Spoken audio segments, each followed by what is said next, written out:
A very good morning, my dear Silent Rose family. Today I come to you with another reflection at the beginning of this beautiful day.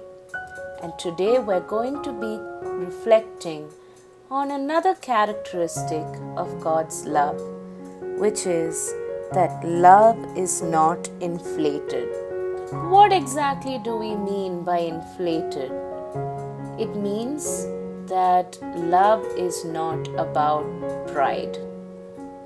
Many times in our human nature or in our broken ways, we always love to be right. When we get into an argument with our near and dear ones, we all have this tendency. We're trying to prove our point. We're so hell-bent on trying to prove how right we are that we forget to listen. One person is trying to talk over the other person, and before we know it, everyone is speaking and it turns into the loudest argument ever.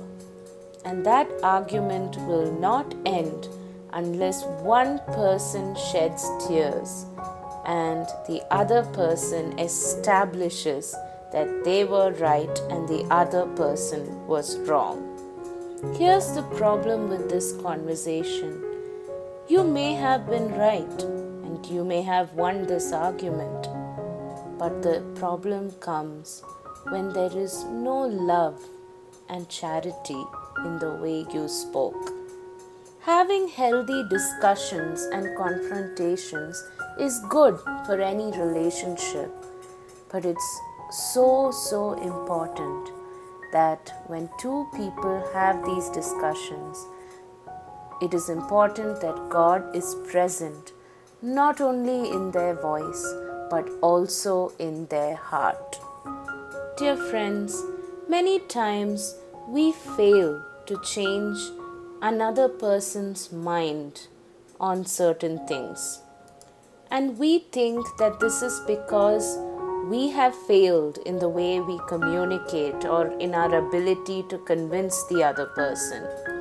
But the reality is that this is an opportunity for us to understand that it is God who has the key to another person's heart.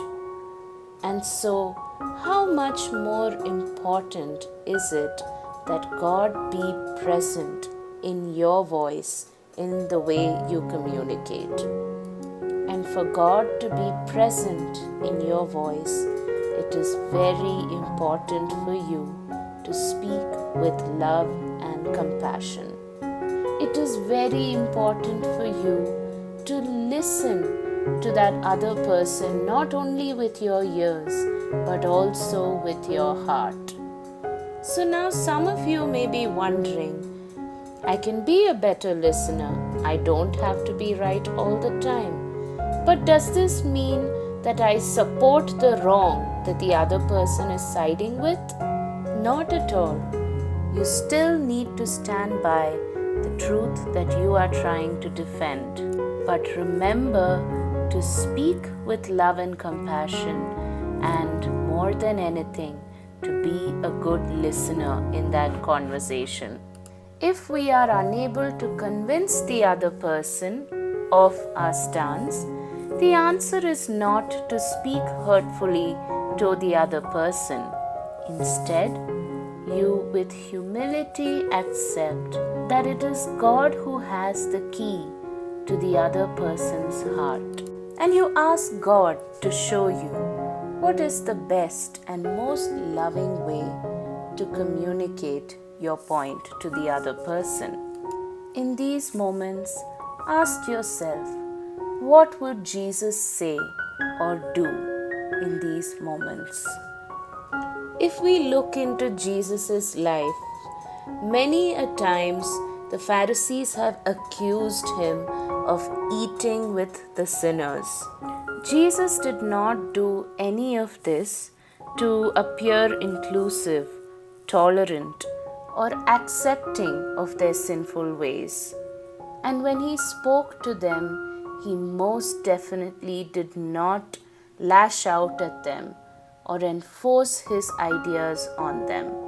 He ate with the sinners to call them to a changed and fruitful life.